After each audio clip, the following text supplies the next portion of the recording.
Hello, dear hearts. How are you? At this exact moment right now, my own lifelong teacher, Tsonströmi Rinpoche, is giving a teaching in Toronto, in Canada. Literally right now he's about to start, talking on artificial intelligence and how to basically understand and work with that when it comes to mental resilience, and also, in simple words, how to see this opening and universe that's taking place quite rapidly, which is AI, and the developments are actually going to be very beyond our capacity of processing. I guess the main thing is supporting resilience is what he's going to be teaching on, and mental health, throughout this whole age of AI. And it's an incredible moment in time for him to do this, because right now, this very moment, Uranus is preparing to enter Gemini, to consecrate Gemini. This is something that we see happen once every 84 years. Uranus entering a certain star sign takes place once every 84 years and stays within the star sign for approximately 7 or so years. Now we're getting a taste, we're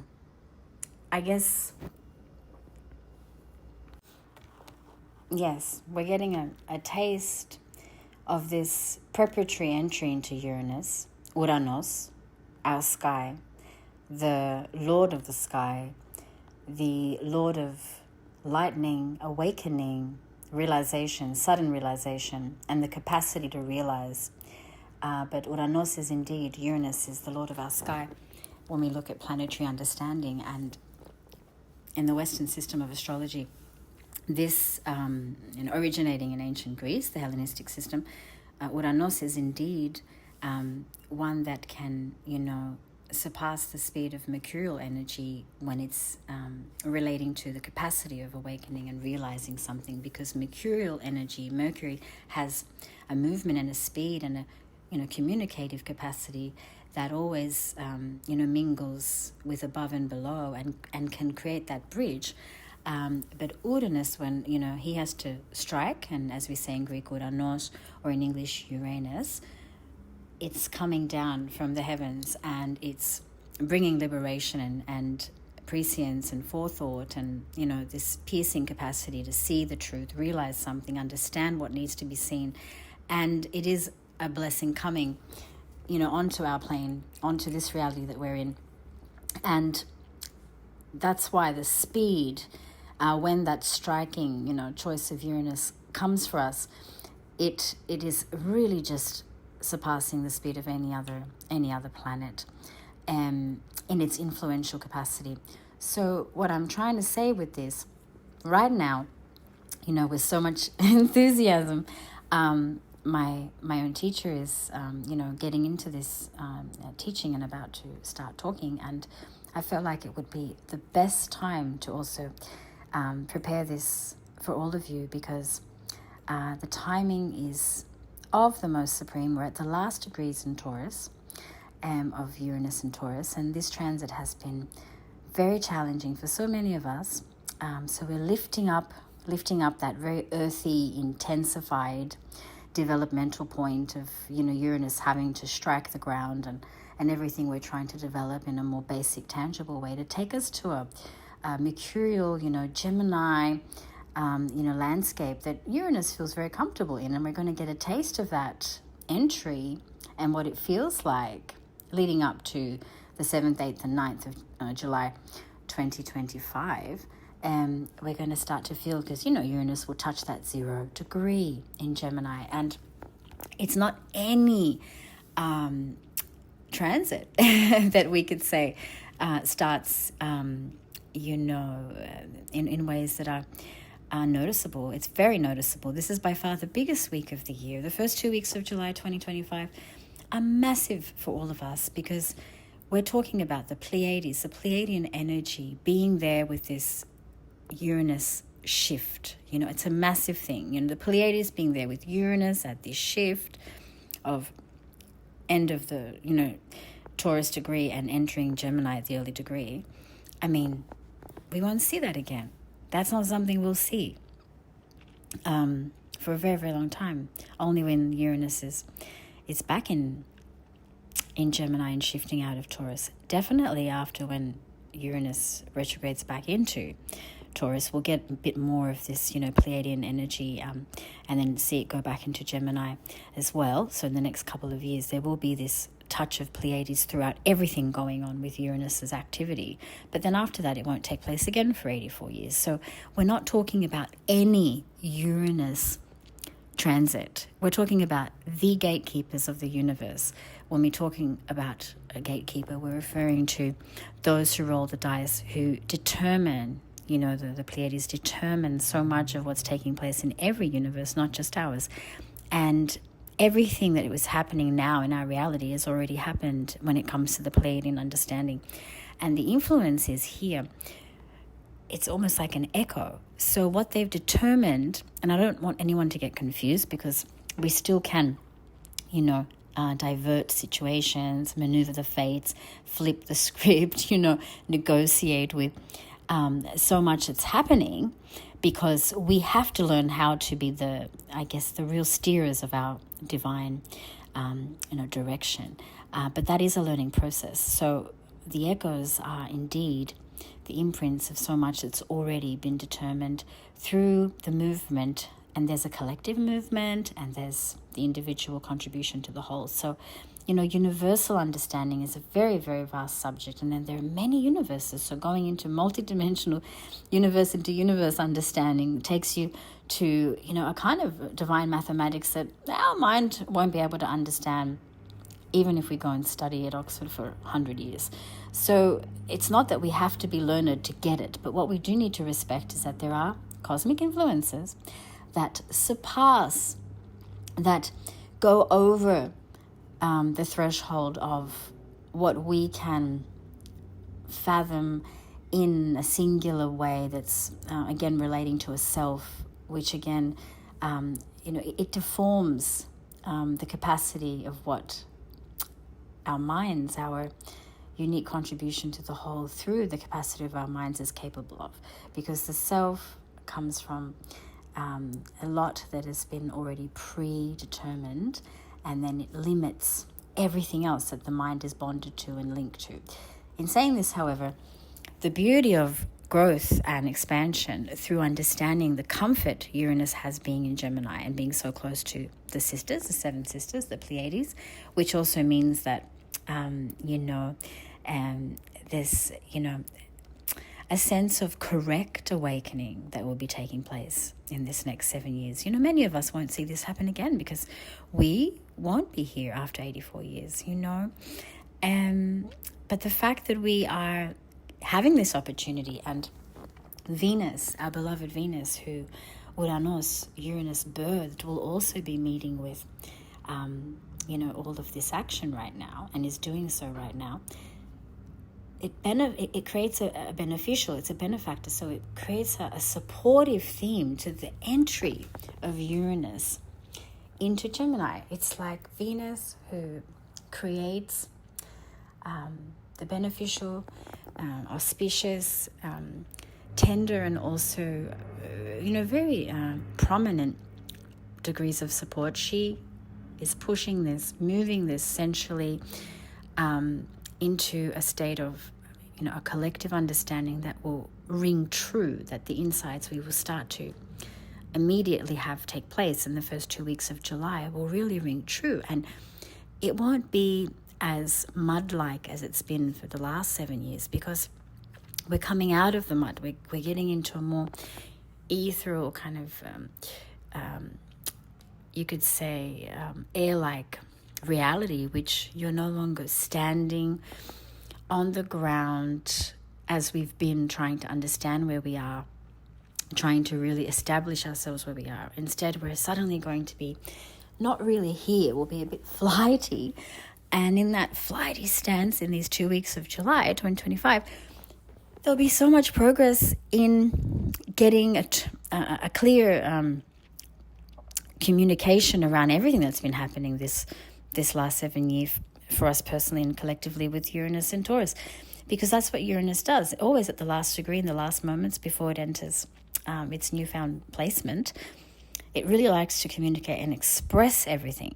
So we can receive so much, from above through how that will personally touch us in our star maps. And it's really important to look at the Gemini, Sagittarius, Sagittarius, Gemini axis.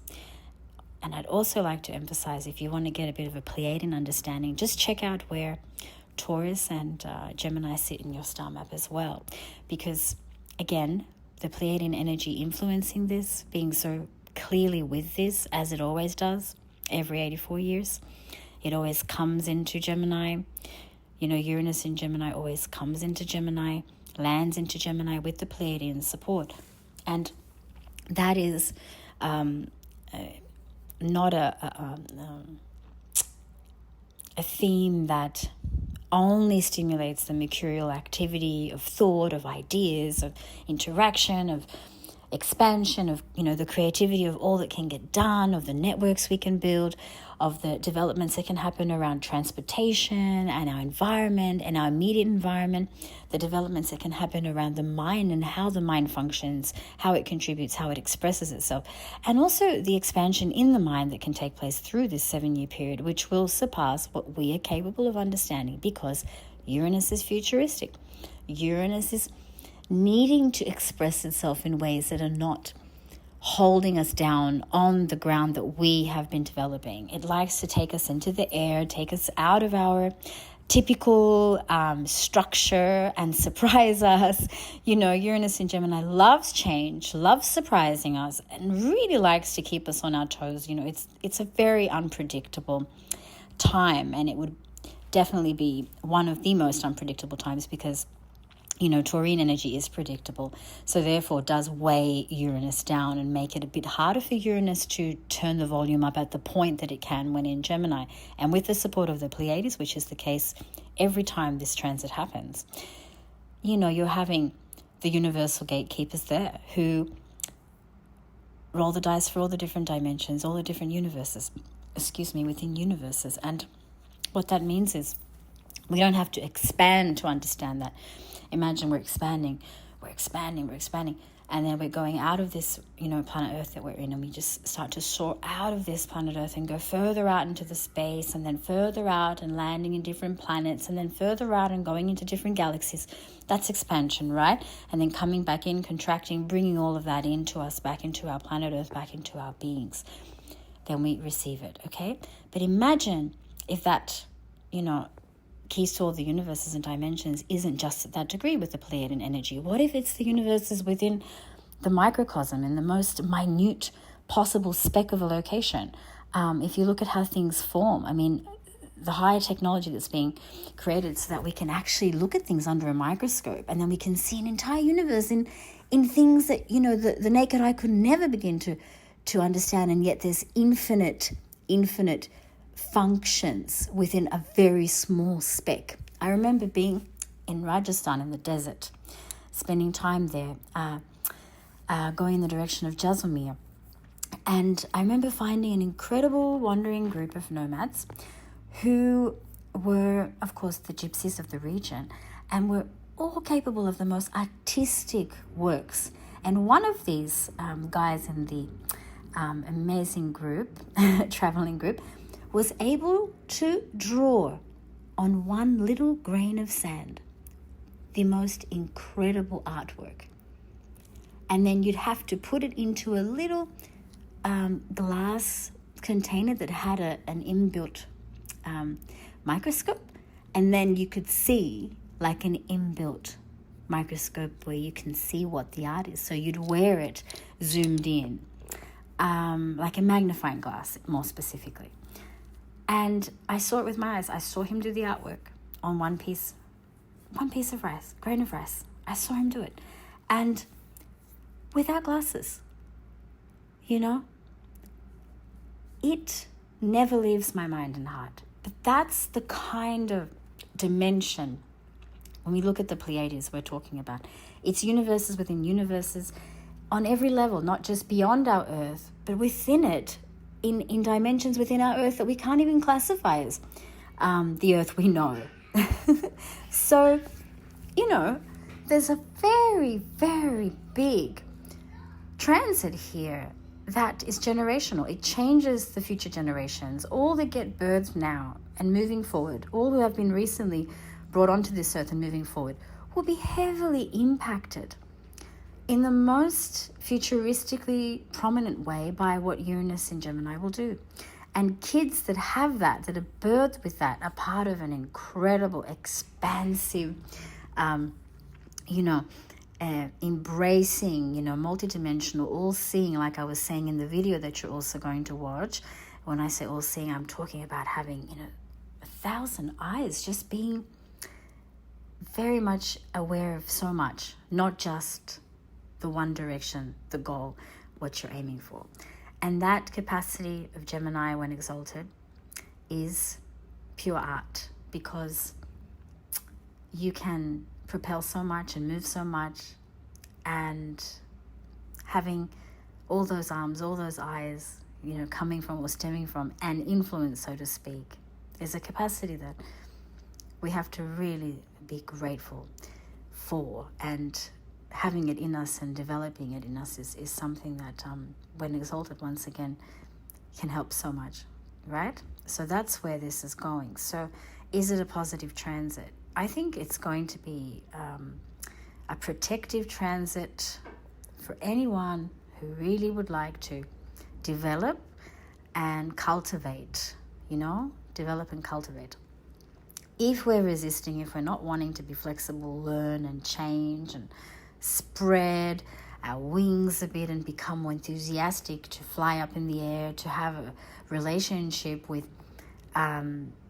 dimensions that are out of our general structure or comfort, to contribute, in ways that we are also supporting the younger minds and the younger generations in ways that can help navigate the right circumstances for that brilliance for so many ahead of us, who are coming ahead of us, can have what's needed. Because, each generation, there's always going to be an adaptation, and it's based on where they're coming.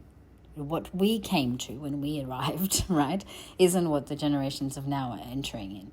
And no matter what we do, we're just never going to be able to understand or relate in this adaptation of the generations that are taking place now. So what this means is, Uranus in Gemini with the Pleiades there has a lot to summon and communicate and develop, and with Venus just bringing so much beneficial energy into all of this incredible kindness, I guess, which talks and teaches through Uranus's last point in Taurus, getting a taste of Uranus in Gemini. Of course, Uranus will go back into Taurus for some time, and then in 2026, Uranus will stabilize in Gemini later on in 2026. I actually will mention the Black Moon Lilith in Scorpio, because she's there, definitely standing in a protective way. I would say not too far away from all of what's happening with the Pleiades and Venus and Gemini about to shift, but far enough to not be the main focus. However, the Black Moon Lilith in Scorpio will reach her midpoint in July, around the middle of July, where she will peak in Scorpio. And when I say peak, I'm talking about the midpoint of the degree, where it's going to have, I guess, a comfort to all of us who have been struggling to understand where the real concerns are. And when you finally see them in yourself, because it's all about the shadow work with Black Moon Lilith and Scorpio, when you finally see them, and you can actually say, wow, that's where the issue is. Because, Lilith and Scorpio does the deepest dive for us. It's not a surface level transit of shadow work. It's the deepest dive. So when we see what the real issues are, and we can then finally say, great, once something is visible, we can celebrate because we've seen it. It's the avoiding and evading and lying to ourselves in the deceit that puts all the veils up and barricades the clarity. But once you see it and you actually see it and it cracks you, you get what we haven't been able to notice or witness all along. Once that's noticeable, that's it. You've seen it. Now, from that moment, of course, if you choose to see it and then again turn a blind eye and refuse to develop or change, that's a choice made through consciousness, through a conscious, you could say, decision. Okay? You can all personally decide on what basis, if there's rejection there to what you see, or not understanding what needs to be developed or not wanting to develop. If there's a conscious choice in that rejection, then what I'm going to tell you now is that you then have to be really ready to understand there will also be a consequence. Because sometimes consciously seeing things as they're meant to be seen and rejecting what needs to be developed in order to get through or break through or, I guess, embody that shadow work. You know, sometimes, okay, we could say maybe it's correct to see and then, you know, not go for the developmental point, depending on the case-by-case scenario situation. But when it's something that has been pressing, has been constant, has been begging, has been stubborn, has been hurting, has been pained, has been bullying, has been screaming, has been doing all of these types of things, okay? If all of that is somehow not heard or respected, you know, when Lilith, you know, really does read, you know, to us our, I guess,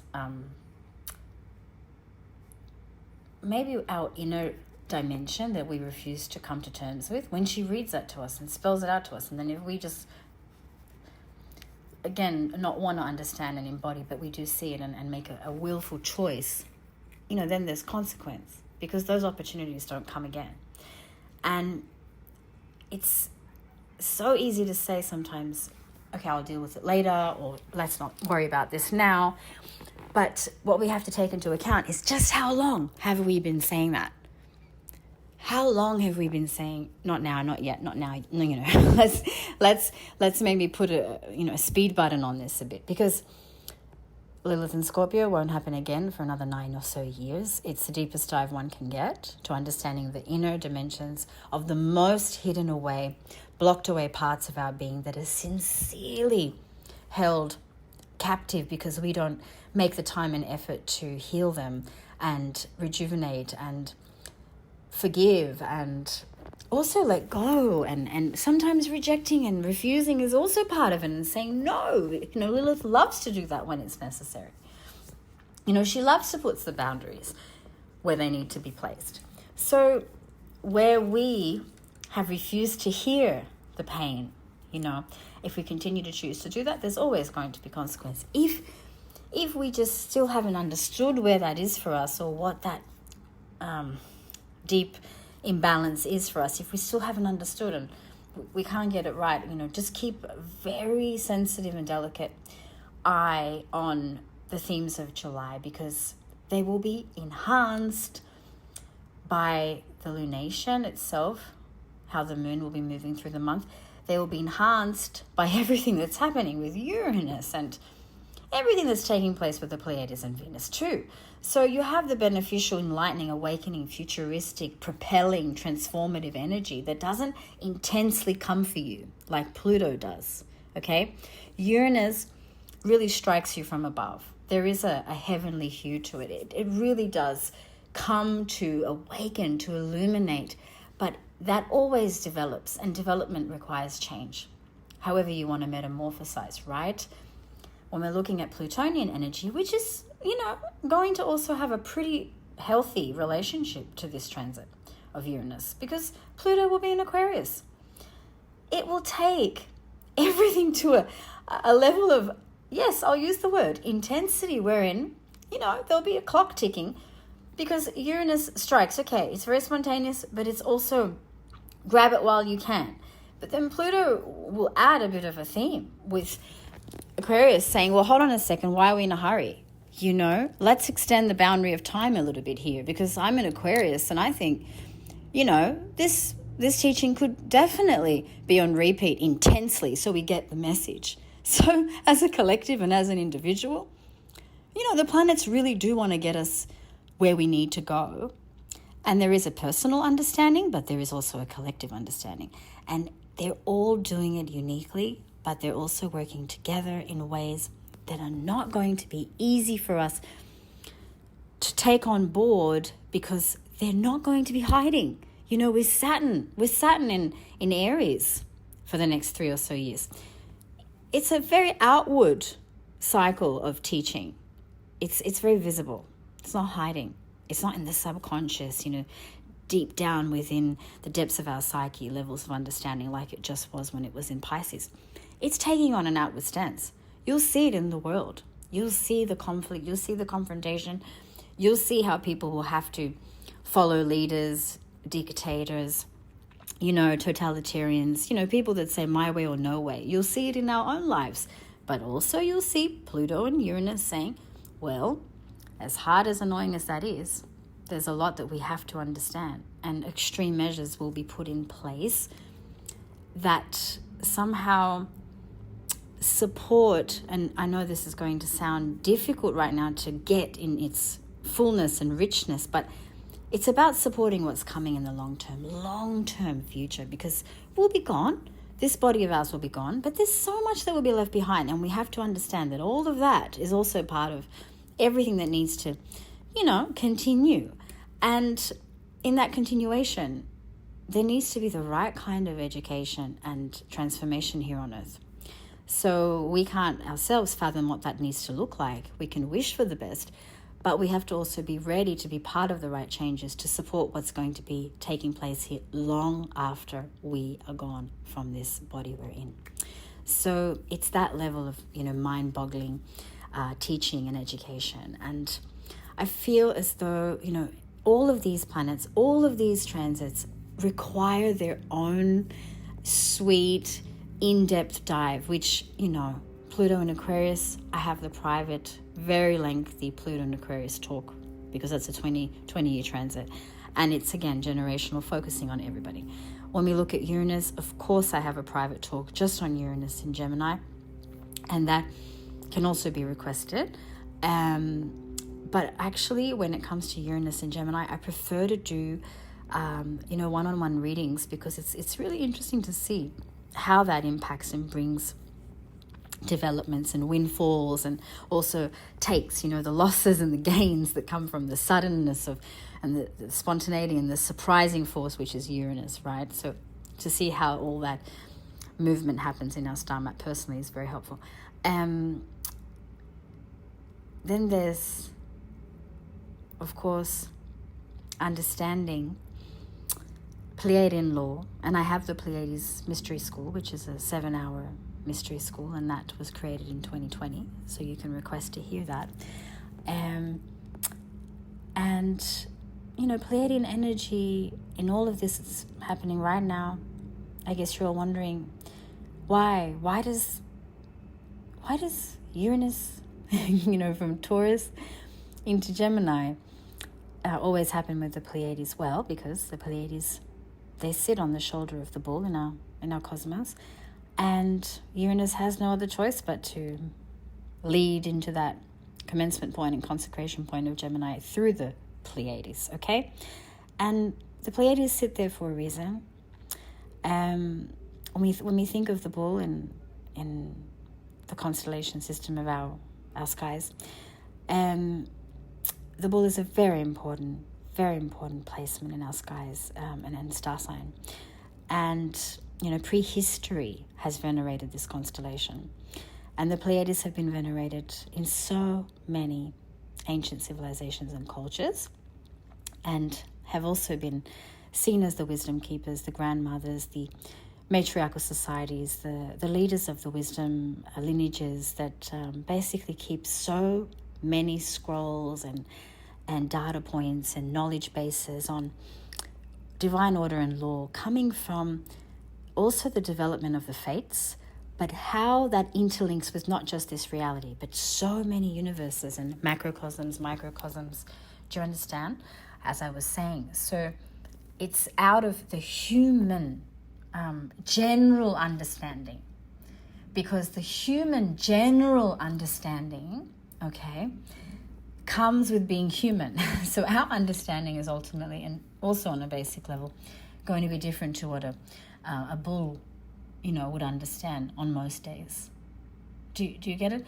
And that's why this territory, this human territory that we have embodied in this life and we're listening right now, has an important contribution to all of this, because of the fact that we have a mind.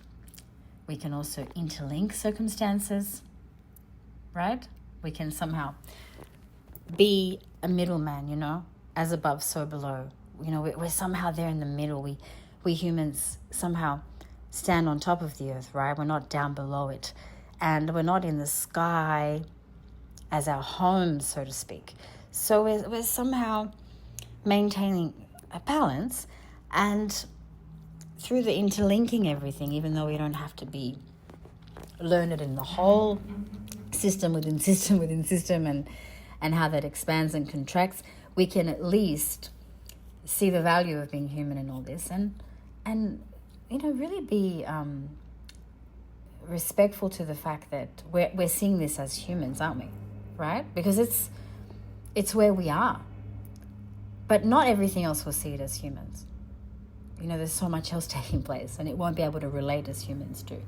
So an important little snippet, and I want to read it from what I wrote on Instagram regarding this, because I just want you to hear it and feel it. But definitely jump onto Instagram, TarotbyTashi Instagram, and see it as well, and connect with the imagery and the words, and it's linked to all of what's happening. And there is another video, you can look at it in the link below. It's an actual video of me talking on this as well, and it's about the same amount of time, and it has extended information, so you'll understand about Yi, Gaia, planet Earth, and her creation of Uranus, and at this particular time, this is all moving through us, and we have to really take into consideration all of these components. So this is what I wrote. The Pleiades to meet Venus and Uranus with visibility on the 3rd, 4th and 5th of July 2025. Could this be the most critical and yet perfectly resounding week of the year? Yes, my dearest of hearts, for the Pleiades roll the dice. Our ascended Great Mother Goddesses who deliberate more than just the fates. They in fact hold the keys to all of history and confirm a divine order greater than one galaxy could contain. Grandmother wisdom, combined with Venusian charm and the awakener, Uranus, is a story already written by the fates, who confirmed divine order's meaning through the Pleiades. What we will witness is an echo of the fact. We will experience it as vivid and real. However, it already happened. It's already taken place over and over, and yet here is our chance to listen. This is where the Pleiades win all wars here on Earth, as they are not limited to serve just us. They rule over every possible outcome within the expanse of universal divine order, and not just the needs and wants of mankind. Receiving such a shift here on Earth will be a mere echo, and yet we won't doubt its potency for a second, because we will see the bravery of Venus, and we will experience just how true Uranus can be, especially when spilling his foam of ecstasy to create the gift, which is Venus. The Black Moon, Lilith, and Scorpio, in a distant way, will guard this very act and protect the frontier, so not a piece to the puzzle will go missing. So, definitely look up at your skies on the 5th of July morning, and you can also try to have a look and see what's happening on the 6th of July morning, because the Pleiades are in visibility. And they will be in visibility, so try and catch that. Uranus, you definitely need a telescope to see Uranus, but they're all going to be together, very, very close. And I think one tiny point I want to elaborate on, this wording of it's already happened, this is an echo. A lot goes into repeat down here in the realm we're in. So much, because we have to break the chains, the repetition, the spells. So habit, tendency, the way we relate to things. Imagine going into a situation and feeling like you've already lived it, but you don't even know the person, you haven't met them before, but you feel like you've already lived the situation because it's so familiar, because there's something in the texture, the pattern, the tapestry that you've already gone through. And it's almost as though a lot of us go into repetition over and over, right? So what this means is, in a stance that's, again, very difficult to understand as we humans would relate to, because we're not sitting down and, I guess, having in this day and age the time to even contemplate on certain factors and lessons and signs and omens and these repetitive points. We can be quite distant from them and distracted from them because of all the fuss on the way society needs our attention and what we have to be and who we have to be. And that's absolutely fine. But even though, what we have to do and who we have to be is part of the puzzle, it wouldn't hurt giving ourselves an hour a week or 5 minutes a day or 20 minutes every few days, just to see what we're not really aware of, what we do on autopilot, what we do without us actually present there, And as we connect to being more present and aware, we can also then really see if we're even really interested in doing those things or reacting in such a way, or, maintaining certain dimensions, people, circumstances. What is more fun, this is what I want to say, than being able to learn more about thyself, knowing thyself, as the Oracle of Delphi said to Socrates. What could be more fun? Because as we unravel, as we get into the deeper points of our being, of our psyche, our mind, our tendencies, our tapestry, the more we can then somehow release the threads and suddenly we can, unbind everything. And when you do that, imagine eventually you'll get to a blank canvas. You'll literally get to 0 to 0. And why is that so brilliant? Because then you can actually start again if you want.